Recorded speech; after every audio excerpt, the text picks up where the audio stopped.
Viens embraser nos cœurs, viens au secours de nos faiblesses.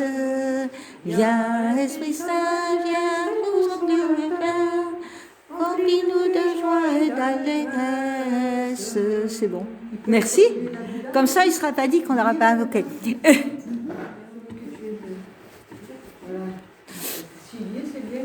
Alors, moi, je me suis amusée à préparer ça. Allez, on va se faire un truc simple. Il y en a une qui part à 19h, alors déjà. Allez, zou. Alors, l'idée est là. Petit tour dans la messe, le but, c'est de retrouver les citations. C'est d'où ça vient. Je vous ai fait deux petits jeux. Je nous ai fait quoi? Je nous ai fait ça. Les citations bibliques dans la messe, la notion des livres liturgiques. Si, je suis allée jusque-là. L'organisation des lectures selon les temps liturgiques, tenez-vous bien. Et puis, j'ai craqué. Pas de sacrement sans parole et la matière, donc la place de la parole dans le sacrement, comme elle est indispensable. Et en même temps, dans l'organisation des lectures, j'ai repris ma petite diapo, enfin, j'en ai refait une sur l'art de lire. L'art de lire. L'art de lire, comment lire? Lire, apprenant à lire. Et comme les petits. Et ouais, non pas comme les petits, parce que les petits, ils annonnent. Nous, on présente et on sert la parole. Donc, voilà. Vous les avez sur le bout de la langue, bien sûr, j'ai craqué. Parce que, ah oui, les langues de la messe, en fait, on s'aperçoit qu'il y a 4 langues. Il y a hébreu pour quel mot? Hosanna. Oui.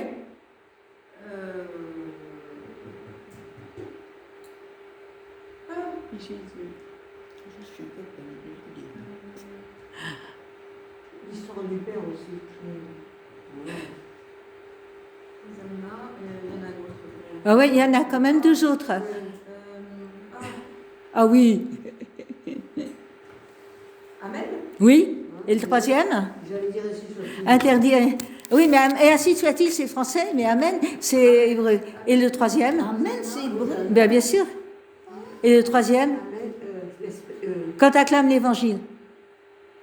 Alléluia. Oui, c'est hébreu. C'est pas vrai. Alors, hébreu, on a trouvé. Alléluia. C'est en carême. Oh, ouais, là, excusez-nous. Choqué. Grec, qu'est-ce qu'on a comme grec?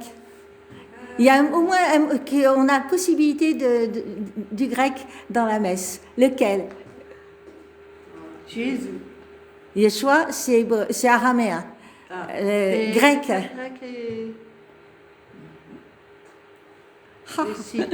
Ah non, mais c'est un petit jeu. On l'a vu depuis 40 ans. On le dit sans savoir. On le dit sans savoir. Kyrie, Kyrios. Kyrie eleison, Kyrios, Seigneur. Et latin, si on veut, Agnus. Agnusei, latin. C'est grec, ça? Grec, Kyrie, grec. Latin, Agnus Dei. Sanctus, latin. Et le reste, c'est en français maintenant. Que la vie est belle. Que la vie est belle. Alors donc, petite question, j'ai fait le petit jeu. On commence par le signe de croix, au nom du Père, du Fils et du Saint-Esprit. Et allez de toutes les nations, faites des disciples, baptisez-les au nom du Père, du Fils et du Saint-Esprit. Matthieu 28, 19. Écoute, citation biblique. On continue. Amen, j'ai pas fait grand-chose, sinon que c'est une acclamation hébraïque d'assentiment, issue du verbe aman, qui exprime la qualité de ce qui est fondé solidement, de ce qui est stable. Celui qui prononce amen est semblable à celui qui construit sa maison sur le roc et non sur le sable. Et la racine hébraïque dit la qualité de celui qui est fidèle et l'acte de foi par lequel on s'appuie sur quelqu'un. L'amen conclut des livres du psautier. Vous savez, on a là, et on a à la fin de 4 des 5 livres du psautier, donc le psautier, on peut le diviser en 5 livres, et bien ça termine par amen. Donc quand je dis amen, je consens à ce qui a été dit, à ce qui a été fait. et l'amen, acte de consentement total, réitéré souvent. Amen. Celui qui donne ce témoignage déclare « Oui, je viens sans tarder. Amen. Viens Seigneur Jésus. » Livre de l'Apocalypse, dernier chapitre, chapitre 22. J'espère que je ne vous ai pas trop ensuqué l'année dernière avec l'Apocalypse. C'était terrible. Verset 20. La fin de l'Apocalypse, viens, je viens sans tarder. Amen. Viens Seigneur Jésus. Alors on continue, puisqu'on est bien parti. La salutation au peuple. Quand est-ce que tu... Ah non, mais ça, toi, il faut que tu me donnes la page suivante. Tac, comme ça. Voilà. La salutation au peuple. Le prêtre continue la célébration. 3 formules. Le Seigneur soit avec vous. 2 Thessaloniciens 3,16. Ou bien la salutation suivante, il a fait mot à mot. Et ça, c'est 2 Corinthiens 13,13. Ou bien que Dieu notre Père et Jésus-Christ notre Seigneur vous donnent la grâce et la paix. Et ça, c'est 1 Corinthiens 3, 1, 3 et Éphésiens 6, 23. Les conclusions, les salutations de Saint Paul dans ses lettres. Vous trouvez comme, vous voyez, début des chapitres, sauf de Corinthiens 13, 13. Et ça, c'est la conclusion. Donc ça, c'est ce qui commence et conclut les épîtres de Paul. Et nous ouvrons notre messe avec ça. Salutations au peuple. Ensuite, en effet, ces salutations nous rappellent que Jésus est toujours présent au cœur de notre Église, comme il l'a promis. Je serai au milieu de deux quand 2 ou 3 sont là, Matthieu 18, 20. Et le peuple répond, et avec votre esprit, et tac, référence biblique, Philippiens 4, 23. La capacité, on répond au prêtre avec la capacité qu'il a reçue lors de son ordination de présider la messe, sachant qu'à la messe, il y a un président, même s'il y a plusieurs coums célébrants. Et donc, salutation au peuple, vous voyez que la messe dans nos rites, elle a puisé dans la Bible. On va continuer. Je sens que c'est un petit jeu rigolo. Rite pénitentiel, Kyrie Kurios, Seigneur, en grec. Oui. Oui. Ça suit, sauf dans la 3e formule intégrée, c'est une prière en grec, héritée des origines de l'Église. Ce rite, c'est bien. Tu vois, c'est bien quand on l'a préparé. Il reprend la demande de miséricorde adressée à Jésus par les aveugles et d'autres malades. Seigneur, prends pitié. Ô Christ, prends pitié. Donc, on va entendre ça, point de suspension.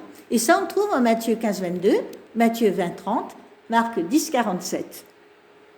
La prière au peuple, le rite pénitentiel, Seigneur, prends pitié, aie pitié de mon fils qui était pas là, qui est malade, aie pitié, miséricorde adressée à Jésus, et la miséricorde est signe de guérison.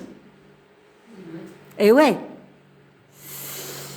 Et ça continue avec le Gloria, mais si j'en ai 15 diapos. Un des plus vieux hymnes de l'Église, il commence par des anges, l'annonce des anges au berger. Oui. Et l'annonce des anges au berger que nous chantons à Noël, quand tu veux partenaire. Eh bien ça, c'est Luc 2,14. L'annonce de l'ange, quand on dit le gloire à Dieu, pas en ce moment parce que c'est carême, eh bien on reprend Luc 2,14 piqué dans l'Évangile. Nous allons lire les lectures, on va quand même faire le petit excursus, proclamer les lectures. Et les lectures, on dit « Parole du Seigneur ». Oui, on dit « Parole du Seigneur ».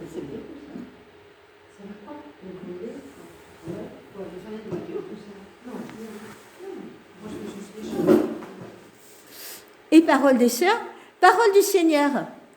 Un premier livre des chroniques d'Istrès, il n'avait pas gardé la parole du Seigneur, au le gros vilain, et du coup il a eu des conséquences pas tristes. Après, tu as l'acclamation. Exactement. Et oui, le concile, qu'est-ce qu'il a raconté ? Ah oui, parole du Seigneur.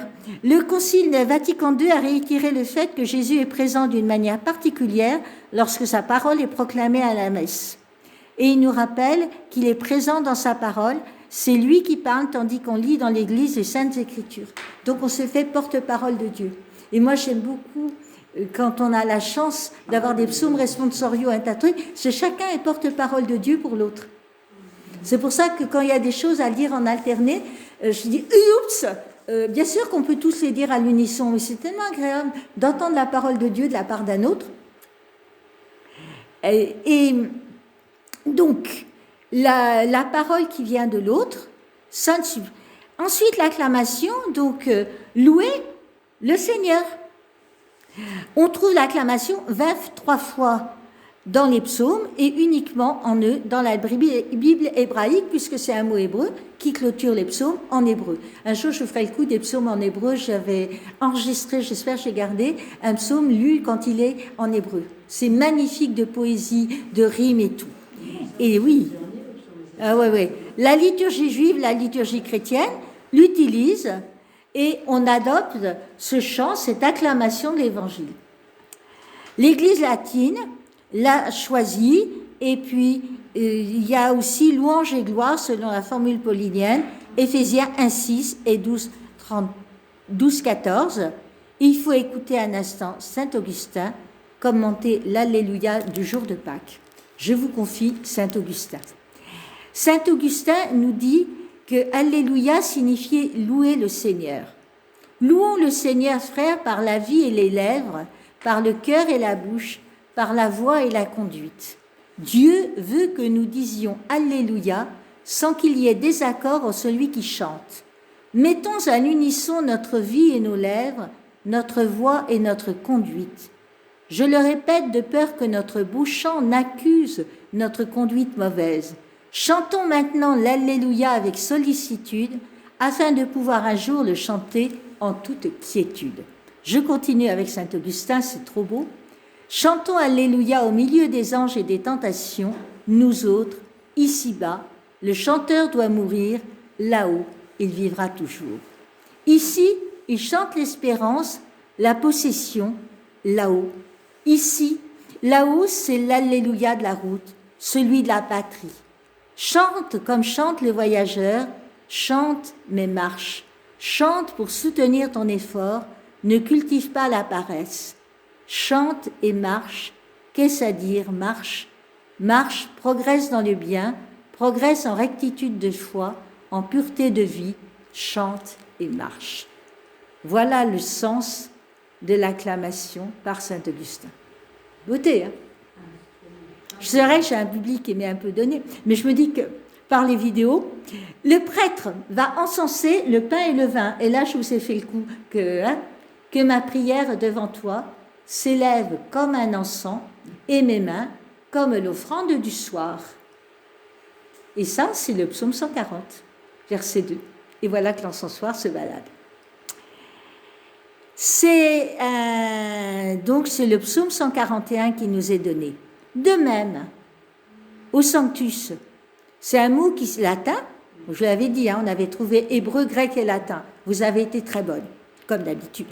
Le sanctus, c'est la triple invocation de Dieu saint que développe ce chant, et l'acclamation au Dieu trois fois saint, elle est reprise à la vision inaugurale du prophète Isaïe, qui entend les séraphins, donc les anges, se dire l'un à l'autre, en Isaïe 6,3, « Saint, Saint, Saint est le Seigneur Sabaoth, sa gloire emplit toute la terre. » De même, quand on a acclamé Jésus, le jour des rameaux, Matthieu 21,9, elle est empruntée au verset 25 et 26, donc de ce psaume 117.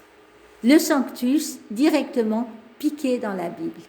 Toute notre messe, en fait, elle a comme fil conducteur et comme démarche sous-jacente toute la parole de Dieu. Alors, Apocalypse 2,8 aussi, 4,8, qui nous dit que saint est son nom, oui, le Seigneur Dieu souverain de l'univers, celui qui était, qui est et qui vient, au livre de l'Apocalypse. Vous savez que le livre de l'Apocalypse reprend de nombreuses liturgies, même si elles n'étaient pas eucharistiques. Le Notre Père, je vous rappelle les références en Matthieu et en Luc, parole de Dieu, mais on n'a pas Là, c'est les traductions liturgiques. Et vous voyez que quand dans la dernière version du Notre Père qui date de 2014, on n'a pas pris les mêmes textes exactement. C'est l'Église qui a dit que c'était mieux cette parole de Dieu. On va le dire. C'est ce qui a été dit dimanche quand Lord le Père. Oui, il a repris la conférence. Ah ben, tu sais, on est un peu copains, comment dire, on est en profonde unité tous. Mais dans des proportions qu'on n'aurait jamais osé espérer ni les uns ni les autres. L'embolisme, vous savez, quand on dit tu es digne de recevoir, c'est l'Apocalypse, chapitre 14, verset 11. Quand on dit un seul Dieu par qui tout existe, on reprend 1 Corinthiens 8, 6. Que je vous rappelle que doxologie, ça vient du grec doxa, louange, et logos, parole. C'est une prière de louange envers Dieu un et trine. Il n'y a qu'un seul Dieu et Père de qui tout vient. Il est donc juste que toute louange remonte vers le Père par le Christ. Le par lui, avec lui et en lui, ça veut d'abord dire que notre chemin vers le Père est Jésus, seul médiateur entre Dieu et les hommes. C'est grâce à Dieu que nous sommes sauvés et emportés dans la vie de Dieu le Père. La doxologie vient de la lettre de saint Paul aux Corinthiens. L'agneau de Dieu, triple acclamation, chantée au Christ au moment de la fraction à la messe, eh bien, elle s'origine dans la désignation de Jean-Baptiste. Oh, le voilà. Voici l'agneau de Dieu en Jean 1,36. Quand Jean-Baptiste a baptisé Jésus, il a dit « Voici l'agneau de Dieu ». Et elle évoque bien sûr le serviteur souffrant du 3e Isaïe. Vous savez que le livre d'Isaïe a été écrit sur 200 ans. Et il y a 3 époques dans le livre d'Isaïe, mais ce sont toujours des disciples du même Isaïe qui les ont écrits. Et c'est important de voir qu'il s'humiliait comme un agneau qui se laisse mener à l'abattoir. Voilà cet agneau de Dieu, voilà pourquoi on représente Jésus comme l'agneau. Eh oui, mon Seigneur, toi tu le sais, et bien sûr, Apocalypse 7, 14, ils ont lavé leurs robes dans le sang de l'agneau, ils les ont blanchis par le sang de l'agneau, le sang de Jésus nous purifie de tout péché. Apocalypse 7, 14. Ouais, voici l'agneau. Le baiser de paix, eh bien, le baiser de paix, n'oublions pas, le Seigneur nous donne sa paix. Et n'oublions pas, Matthieu, et je l'ai, non, 5, 23, 24, si tu présentes ton offrande à l'autel et que là tu te souviennes que ton frère a quelque chose contre toi, laisse là ton offrande devant l'autel et va d'abord te réconcilier avec ton frère. Baiser de paix. Je me souviens d'un jour où j'étais très coquine. J'allais à la messe dans un endroit et il y avait un tout petit parking pour se garer et moi je voyais une magnifique place qui m'était dessinée que je me suis fait piquer par queue de poisson par la personne qui me suivait. Et ben tu vas rire, hein. J'ai traversé l'église pour lui souhaiter la paix, pour lui dire que je lui en voulais pas du tout d'avoir fait ça et que franchement c'était un pur bonheur comme d'avoir participé à ma sanctification. Je te donne la paix. Ce qui m'est arrivé ce matin quand on nous a quittés sur la route du retour. Il n'y avait pas de souci. Sur la route du retour, c'était pas méchant. C'était des gens qui étaient, tu sais, comment dire, ils étaient excités, ils voulaient. Bon, nous, tu as l'habitude, hein, quand je conduis, des fois, je sais appuyer. Ah oui, évidemment, je lui ai donné la paix. J'ai trouvé toutes les excuses. J'ai même offert ma journée pour lui et pour qu'il revienne vers le Seigneur à toute vitesse. Baiser de paix. Le baiser de paix, il est vraiment pour qu'on se sente en paix. Hein? Écoute, on va quand même pas être en colère entre les uns et les autres. Prions pour ceux qui nous ont fait du mal et ne nous mettons pas en colère, c'est leur problème avec le bon Dieu. Moi, je peux vous dire, je déconseille. Hein. Quand je vois ce qui est arrivé aux gens qui m'ont fait des crasses, j'aime mieux pour vous, pas pour vous. Hein. Mais, hein, ah oui, c'est dur, mais les autres, hein, moi, je n'ai pas fait. Mais il y a quelqu'un vraiment qui a... bref, j'ai vu des échos. De même, heureux les invités au festin des noces de l'agneau. Ces paroles sont les paroles mêmes de Dieu. Apocalypse 19:9. Voici l'agneau qui enlève le péché du monde, on l'a vu. Mais nous, on dit, je ne suis pas digne. Eh bien, c'est le centurion qui lui a dit. Dis seulement une parole et mon serviteur sera guéri. Matthieu, tiens, il n'y a pas d'âge, 8:8. Au moment de la communion, union à Jésus, si vous mangez ma chair et buvez mon sang, vous aurez la vie en vous. Jean 6.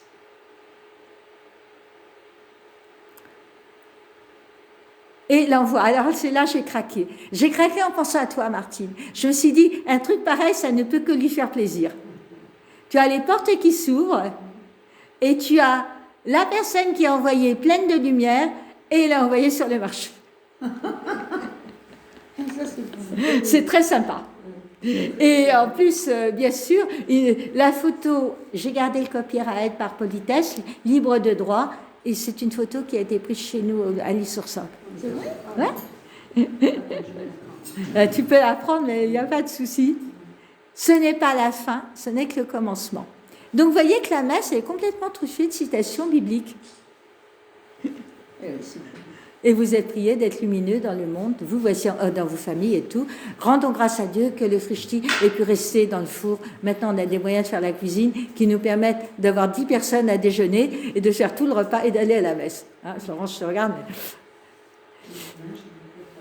Mais... Les livres liturgiques. Alors, dans les livres liturgiques, il y a 2 gros bouquins qui sont usage pour le prêtre, et puis nous, on en a un complémentaire, témoin visible de notre prière depuis des siècles. Il renferme au travers des rituels, donc l'enchaînement des tâches, les moyens d'expression de la foi de l'Église. On avait parlé il y a 15 jours des livres liturgiques. Et pour le missel d'autel, eh bien, on va les honorer. Vous voyez que quand on entre en procession avec l'évangéliaire est tout orné. C'est pour ça que certains bouquins qui, au demeurant extrêmement commodes, nous permettent de faire des choses, leur usage est beau, certes pratique à sa place, mais à l'autel et à l'endroit où on proclame la parole, il serait de bon ton d'avoir de beaux livres liturgiques comme ceux-là. Le missel, livre qui permet de célébrer la messe, il contient, selon le rite de la famille liturgique à laquelle on appartient, donc vous avez un rite franciscain, on était à la messe chez les Clarisses ce matin, il y a un rite pour des Clarisses, il y a un rite bénédictin, on va avoir nos rites dominicains, chaque ordre a ses propres petites particularités et ses coquetteries. Continue. Mais sœur Dominique, quand nous ajoutons une fois par an notre missel Oui. de l'année, par rapport à la liturgie qui se dit tous les Oui. dimanches, mot à mot, c'est exactement tous les mêmes. C'est exactement tous les mêmes. Alors, tu as la partie de l'enveloppe et tu as la partie des lectures. Et tu achètes le missel avec les lectures. Et si vraiment maintenant, il existe un truc qui est très chouette qui s'appelle Missel Online. Donc, si vous avez quelqu'un à côté de vous qui ne voit pas où il en est dans la messe et qui ne connaît pas la messe, vous l'envoyez ce lien de connexion et il pourra clairement suivre la messe avec toutes les parties. On lui explique ce que c'est, je ne sais pas faire des hard copies d'écran de ça, et il saura exactement la préparation pénitentielle, il pourra tout suivre depuis son smartphone. Et d'ailleurs, toi, tu as fait un super truc pour monter assis, debout, je parle pas, pour tes jeunes. Tu sais, tu m'avais présenté une feuille en A4, tu avais tout le déroulé de la messe, quand est-ce qu'il fait... Ouais. Des dessins. Alors ça, c'est le missel des fidèles, donc celui qu'on achète tous les ans avec l'année, qui contient les lectures, et il contient toutes les lectures et les lectionnaires. Donc, les sacristines sont à la peine, parce qu'il y a lectionnaire dominical, lectionnaire de semaine, et puis pour le baptême, le mariage et les défunts, il y a aussi des lectionnaires spécifiques. Là, pareil, dignité liturgique, des belles reliures, des belles choses. Essayons d'avoir un maximum de dignité dans ce qui est pour Dieu. Donc, à la missel, alors on est souvent seul devant une Bible et avec un missel, on reçoit de l'Église le pain quotidien de la vie chrétienne qui procure une initiation à l'écriture sainte, à l'oraison, un lectionnaire. Et là, j'ai triché, j'ai regardé, voilà comment se répartissent les lectures avec les titres en rouge. J'ai dit, hein, là, je vous faisais vraiment du bon, comment s'organiser les lectures selon le temps liturgique. Voilà. Je suis très fière de mon système. Une acclamation qui est Alléluia seulement en dehors du temple, pas pendant le carême. On a donc génériquement une première lecture, l'Ancien Testament classiquement, qui est en lien avec le psaume, et une lecture continue du Nouveau Testament avec une lecture continue de l'Évangile. Donc la première lecture est en relation avec l'Évangile du jour et avec le psaume, et la deuxième lecture, vous laissez suivre sa route. Et l'Évangile, vous le laissez suivre sa route. Vous le laissez, à savoir que c'est simplement depuis le Concile Vatican II et les constitutions qui ont eu lieu que l'on a cette organisation-là très précise des lectures. Dans les missels de grand-mère, je ne l'ai pas amené, mais on a vraiment une organisation qui était différente avant. Et n'oubliez pas que ce n'est que récemment qu'on lit les lectures en français, dans la langue vernaculaire.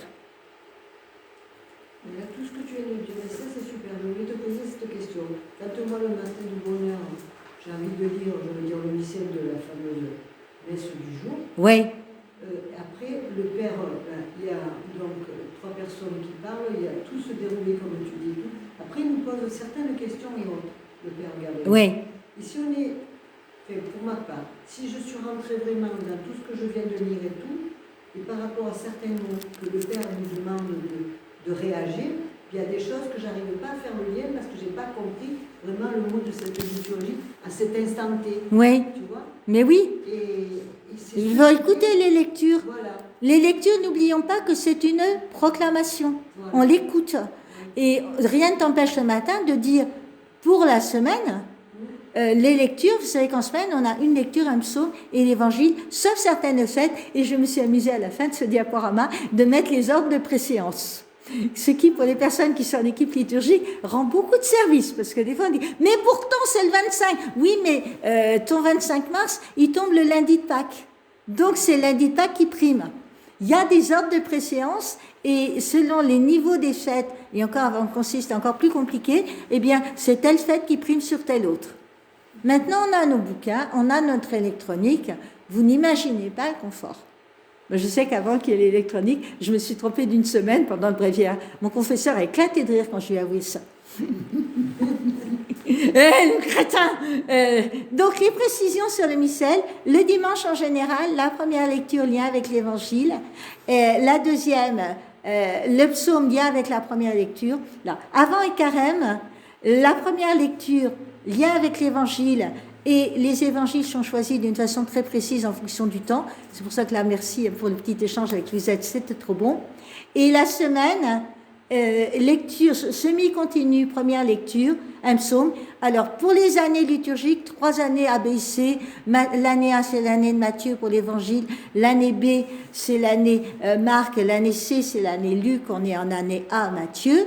Et l'évangile de Jean, il se balade. Et avec un cursus très précis. Pour la semaine, on a toujours les mêmes évangiles, le même jour de semaine. Donc si on est le lundi du premier dimanche, le premier lundi de carême, eh bien on sait qu'on va avoir Matthieu 25-35. 35 ans plus tard, je me souviens de l'homélie qu'on a entendue un jour de notre aumônier d'étudiants. Ah non, mais là, il nous a dit, et il y a Matthieu 25-35. Et donc, vraiment, ça a toujours le même évangile. Par contre, en semaine, en temps ordinaire, eh bien, on switch, il y a les lectures année paire et les lectures année impaire. C'est pour ça, quand on présente le missel, il y a intérêt à se dire, voyons, 2026, c'est une année paire, donc c'est les lectures de l'année paire, c'est l'année A, et vous avez dans les applis, comme toi, tu utilises tous les jours, moi, oui. On a toujours des petites applications sur Internet qui nous permettent d'avoir ça. Donc, quand il y a l'année qui est différente, l'année lumière et tout ça, par rapport au missel. Alors, l'année lumière, c'est autre chose. Voilà. L'année de sacerdotale, c'est une orientation que va donner le Saint-Père et l'Église sur la manière de vivre. Et ça va être axé sur nos conférences de carême, sur ceci, sur cela. Alors que l'année A, elle est ABC, et ça, c'est pour nos dimanches et fêtes. Et puis aussi une autre chose qui m'intrigue, qui m'a interpellée depuis longtemps, c'est que vos missel qu'on achète une fois par an et autres, par rapport à la situation réelle de maintenant, de toute l'Église et tout ça, comment se fait-il que déjà, du dimanche dernier, de 3 ou 4 dimanches d'avant, il y a des similitudes tellement importantes par rapport à ce qui se passe dans notre monde. Parce que c'est la grâce de Dieu, sa parole est vivante, elle est toujours incarnée, elle est toujours éternelle. Ça me perturbe. Mais il ne faut pas que tu sois perturbé. Il sait ce que c'est que l'homme. Il nous a soufflé sa parole, elle est parole de Dieu et elle s'incarne complètement. Ce qui est marrant, c'est quand tu dis l'office avec les psaumes, tu es dans une joie hilarante. Psaume 150, que tout chante Dieu. Et là, non, c'est pas le psaume 150. Tu te lis le Miserere, le psaume 50. Bon, d'accord. Tu te coules dans autre chose avec le psaume. Mais le psaume, il reprend tout ce qu'on fait nous. Hein. Et c'est vraiment l'humanité en prière dans les psaumes. C'est somptueux. Je vais respecter les horaires de notre brave. Proclamer la parole. Alors, quand on proclame la parole, voilà le serviteur. J'ai piqué. Ah ouais. Vous avez quelqu'un qui est au service d'une parole. Et quand vous amenez les plats à quelqu'un, et quand les serveurs de restaurant, ils sont pas, c'est pas eux qui ont servi le plat, qui l'ont préparé. Donc ils sont au service et ils ne font qu'apporter, habiller le plat. C'est la course des serveurs. Et donc ils vont dire le nom et quand ils proclament, ils vont annoncer lecture, ils termineront par parole du Seigneur et ils sauront compter. Ah, il faut savoir compter quand on lit. Il faut savoir compter. Et moi, je suis une coquine, je vous le savez bien. Quand je vois une virgule, je compte jusqu'à 6. Alors, il y a 6. Je sais très vite, mais si vous voulez compter doucement, divisez par 2. Quand vous voyez 2 points ou un point virgule, on respire pour les autres. Pour que ça tombe, tu comptes jusqu'à 8. Quand tu vois un point d'exclamation, un point d'interrogation, moi, je compte jusqu'à 12. Il y a un cas où c'est encore pire, c'est quand il y a de la réverbération et de l'écho. Au pupitre ici, de Notre-Dame-du-Lac, tu as un petit écho qui est mignonnette comme tout, et si tu ne laisses pas l'écho se terminer, eh bien, tu réentames sur quelque chose qui n'a pas fini d'être réverbéré dans toute l'église. Ça, c'est rien. Une fois, j'étais à l'église de la Madeleine, sapé comme un sac à dos, enfin, bref, la totale, et il y a quelqu'un qui accueille très gentiment, voulez-vous faire la lecture? Tu disais un mot, quand est-ce que tu finis? Et puis tu faisais le suivant. Il y a une réverbération dans cette église qui est incroyable. Faites attention à l'écho, à la réverbération, et proclamer la parole, j'insiste bien, on va insister sur compter, respirer, être clair, être neutre et avoir des temps un petit peu forts. Vous présentez un plat et dites hey, t'as vu ça, c'est l'herbe qu'on appelle agastache.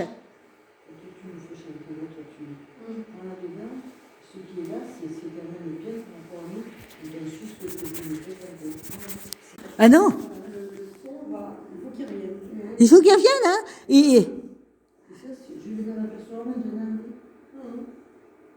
Il faut vraiment que le son puisse porter, revenir, qu'il habite le lieu qui est donné. On a la chance d'avoir des églises romanes. Il y a des églises romanes, il y a un endroit au milieu qui s'appelle le Point Phi. Tu chuchotes, tout le monde le sait. Ne vous confessez jamais à cet endroit-là.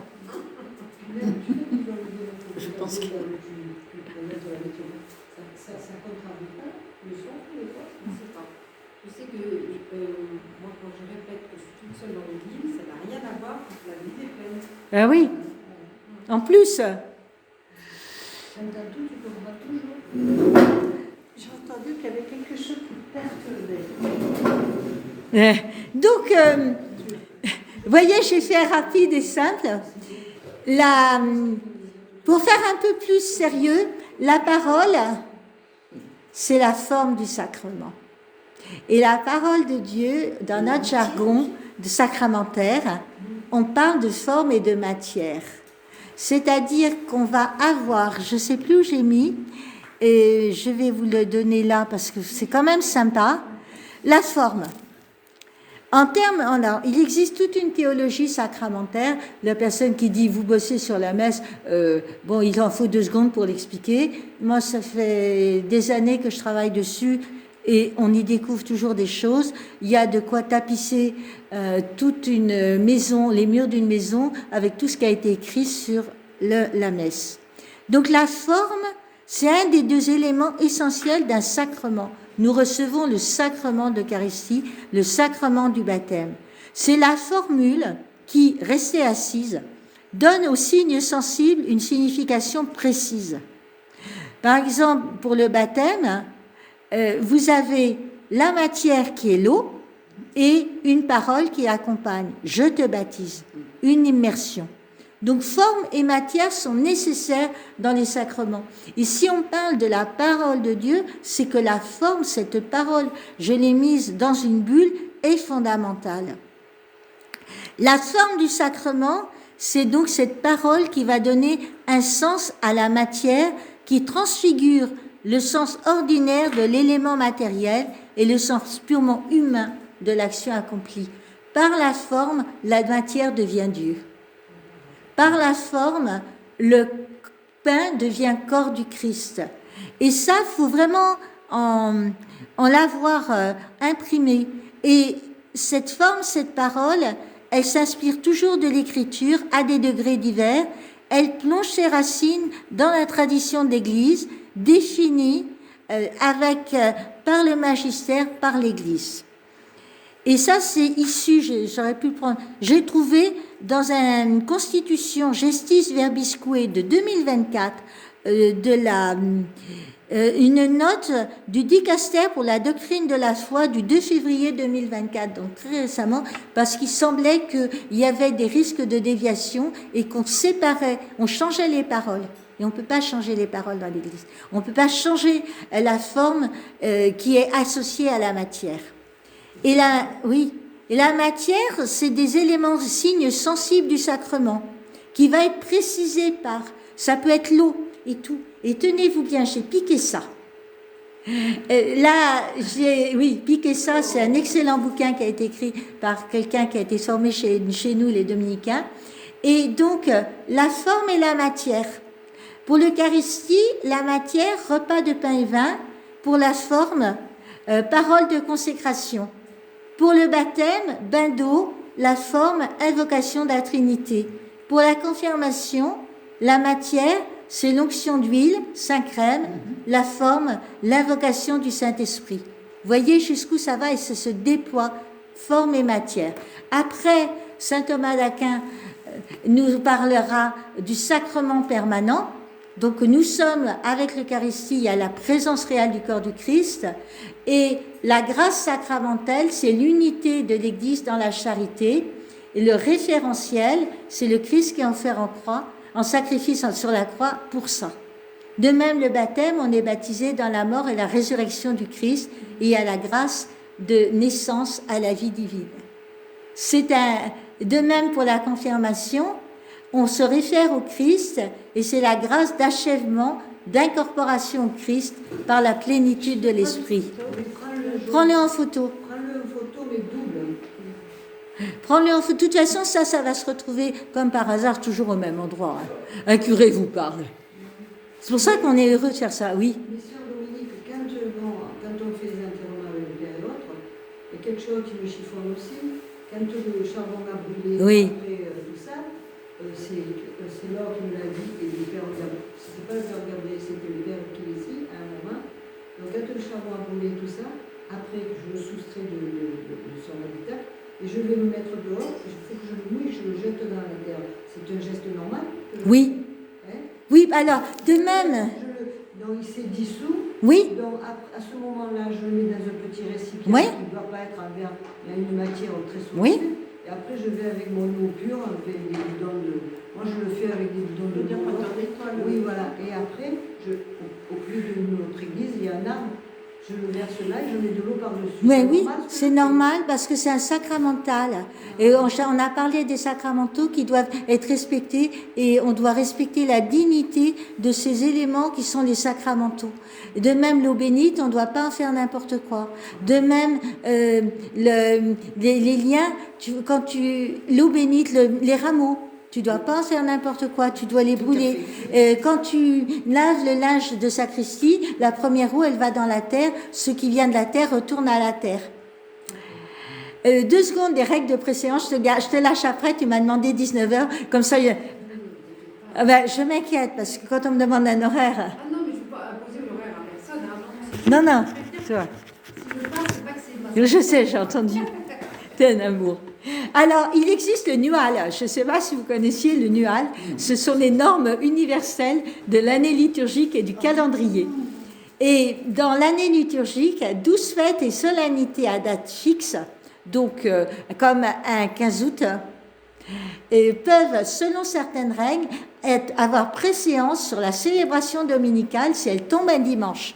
Et c'est pour ça que des fois, vous voyez dans une indication la solennité, si la fête tombe un dimanche, elle est avant ou pas. Et on a ce qu'on appelle les fêtes de préceptes, les jours où les fidèles doivent aller à la messe en plus des dimanches. Ça renvoie aux solennités les plus importantes de l'année liturgique, auxquelles les fidèles devraient assister, mais qui ne tombent pas un dimanche. On a 4 fêtes de préceptes en France: Noël, l'Assomption et la Toussaint. 25 décembre, Ascension, c'est un jeudi avant, 10 jours avant la Pentecôte, Assomption 15 août et Toussaint 1er novembre. Ça, c'est le code de droit canon quand même, on a une législation, paragraphe 1247. Elle tombe toujours en dehors d'un dimanche, alors. Non, mais c'est la fête de préceptes. C'est-à-dire que c'est les fidèles qui doivent obligatoirement aller à la messe en plus du dimanche. Si ça tombe un dimanche, les fidèles sont dispensés d'une messe. Faut la caricaturer. Et comme disait ma grand-mère, pourtant nous devons tout à nos grands-mères, et j'ai été débarrassée de la messe. Mais pourquoi parce que ça ferait 2 fois au lieu d'une. Non, je taquine. Mais je t'explique, c'est que en plus du dimanche, obligatoirement, selon notre foi et tous les catéchumènes qui vont recevoir le baptême, il faut qu'ils sachent qu'ils s'engagent à aller à la messe toujours à Noël, à l'Ascension, à l'Assomption et à la Toussaint, sauf cas de force majeure, bien entendu, miséricorde. Et alors donc, On ne note pas Pâques, alors. parce que Pâques c'est un dimanche toujours, et donc c'est pas la peine de dire Pâques. Ah, d'accord. 4 niveaux de célébration. On a rassuré parce qu'avec le concile, on a simplifié. Parce qu'avant, on avait les fêtes de préceptes, on avait les fêtes de ceci, mémoire, etc. Donc, on a sur toutes les autres célébrations Triduum Pascal. C'est-à-dire que si le 25 mars tombe le vendredi saint, c'est le vendredi saint qui est là et on reporte la fête du 25 mars plus tard. Donc, tout ce qui est jeudi saint, vendredi saint, samedi saint et Pâques, après séance sur toutes les autres célébrations, vous étonnez pas. Après, Nativité, donc Noël, l'Épiphanie, l'Ascension et la Pentecôte, les dimanches de l'Avent, mercredi des Cendres, Semaine Sainte, octave de Pâques, préséance sur le reste. Et voilà l'ordre de préséance, pour savoir dans quel ordre on doit faire. Le Sacré-Cœur, l'Assomption, les saints inscrits au calendrier général sont des solennités du Seigneur et elles ont priorité. Donc on a cet ordre de préséance. Donc forcément, tu regardes le jour et tu dis mais c'est bizarre, on n'a pas célébré ça. Oui, parce que le mercredi décembre, il prime sur les fêtes de Marie. Mais les fêtes de Marie, elles priment sur la solennité du patron principal. Donc si on est comme ici, on fête Notre-Dame, ça va, on fête Notre-Dame de Lac, mais le patron du lieu, vous êtes dans une église comme à Lagne qui est dédiée à Saint-Pierre, c'est le saint patron, c'est Saint-Pierre, il est prioritaire on célèbre la messe de Saint-Pierre au lieu de la messe du jour. Vous comprenez que ça devient un magma très ordonné et très simple. La préséance. Et pareil sur la dédicace, vous allez en Terre Sainte on a le droit de célébrer la messe de l'Annonciation à Nazareth, quel que soit le jour calendaire, parce qu'il a priorité. Et après, oui, Martine. Quand on a démarré le chemin de croix aussi, Oui. c'était une date dite ou ça a été décalé par rapport à... Non, non, c'est tous les vendredis de carême. Voilà. Ça, c'est un sacramental, pareil. Il n'y a pas de On souci. a démarré dans le chemin de croix. Bien sûr, parce qu'on on le fait tous les vendredis de carême et surtout les vendredis saints. Maintenant, on essaye d'avoir un peu de visibilité dans les rues. Et voyez que la préséance et l'ordre de préséance, il est là. Les fêtes du Seigneur, la transfiguration, elle est prioritaire sur les dimanches du temps ordinaire. Si la transfiguration tombe un dimanche, donc le 6 août tombe un dimanche, eh bien on fêtera la transfiguration. Par contre, si la Sainte Martine tombe un dimanche, eh bien on va fêter le dimanche et on fêtera Sainte Martine. On ne fêtera pas Sainte Martine parce que c'est une mémoire facultative ou une Sainte Josette. Voilà les règles. C'est une petite cuisine d'église qui n'est pas piquée des verres. Hein. Ah non, c'est pas facile. Hein. Mais c'est très clair. C'est pas facile, mais c'est extrêmement clair. C'est très bien que tu nous aies fait ce tableau parce que pour mémorer tout ça, et puis pour suivre vraiment toute la liturgie, toute l'église en tant que, comment on dit, ouaille du Seigneur ou autre, je veux dire, eh bien, il faut avoir une grosse âme comme ça et un cœur d'amour. Hein. Et puis, il faut regarder, en 2024, la fête de l'Annonciation, 25 mars, tombait le lundi après les rameaux, autrement dit en pleine semaine sainte. Selon les règles de préséance, lorsque cette date tombe le dimanche des rameaux, pendant la semaine sainte ou encore dans l'octave de Pâques, tout ce qui est avant, qui est la semaine avant, ces périodes liturgiques prennent le dessus sur les autres célébrations. L'Annonciation a été reportée au lundi de la deuxième semaine de Pâques. Et c'est parce qu'il y a ces règles-là de préséance et cette organisation-là qu'on l'a fait. Je voulais vous donner un exemple bien cuisant. Mais nous, on a eu un jour un problème, j'étais de mon équipe liturgique, et on s'occupe de la messe les dimanches. Et puis, elle a été supplantée par une autre fête qui était plus importante. Je ne sais plus ce que c'était, mais c'était important. Et après, on a toutes les féries. Tenez-vous bien, c'est pas fini. On arrive à 10. Saint-Boniface, mémoire obligatoire propre et mémoire facultative. Autrement dit, libre choix est donné au prêtre de célébrer la messe qu'il veut, de célébrer la messe, tout en respectant ces 12 règles de préséance qui se déploient. C'est simple, hein? Et donc voilà ce que... Après, ça continue. Les féries, aucune préséance. Et le dimanche, jour du Seigneur, le dimanche ne cède célébration qu'aux solennités et aux fêtes antérieures. Il exclut l'assignation perpétuelle d'autres célébrations, mais il y a ces 4 exceptions-là. Puisqu'on a la fête de la Trinité après la Pentecôte, le dernier dimanche de l'année, fête du Christ roi de l'univers, ce sont des fêtes qui sont relativement récentes, qui ont été ajoutées. Donc voyez un petit peu comment ça se décline. Et c'est vrai que pour s'y retrouver, il vaut mieux avoir la connaissance de la règle. C'est comme la grammaire française, mais là, il n'y a pas d'exception. Il y a des lois qui sont en place. On s'est organisé comme ça vaut ce que ça vaut, mais quand tu sais pas, tu pédales et tu dis quelle est la priorité, qu'est-ce qu'elle a, et on va se poser la question, je vous ai pas fait de logigramme, j'aurais dû, je vais faire un logigramme dans les vidéos. Est-ce que cette fête est un dimanche? Est-ce que cette fête fait partie du triomphe pascal? Oui, je prends. Est-ce que c'est machin? Oui, je prends, et je vais vous faire le logigramme là-dessus. Voilà, tu vas nous piéger, hein? Je vais pas vous piéger. Voilà. Je veux pas vous piéger. Je vous aime trop pour vous piéger. Vous êtes trop génial. Mais il n'empêche que le père Gabriel, quand il va à Châteauneuf des années après le dimanche, il fait tout, il recommence tout. Ouais. Chaque fois. Eh ben oui. Hein? Non, c'est pas évident. Ah non, c'est pas évident. Mais on s'était perdu, vous êtes. Les réponses des autres et tout, il va nous piéger, mais il nous titille pour savoir si on a tout écouté. Mais les prêtres reçoivent un calendrier. On a des calendriers liturgiques. Bisous, bisous. Alors maintenant, on a des petits outils qui sont... Merci beaucoup d'être venu. On a des petits outils qui sont absolument somptueux. Tu as une application qui s'appelle AELF, qui est absolument géniale. Tu le mets sur ton téléphone, et on est tous équipés, et on sait quel est le jour de la semaine.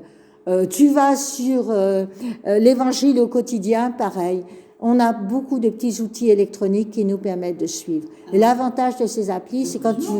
Ouais, ben, mais avant, jusqu'à récemment, quoi, ça fait 10 ans qu'on a ces outils. Avant, tu pédalais. Merci pour votre attention.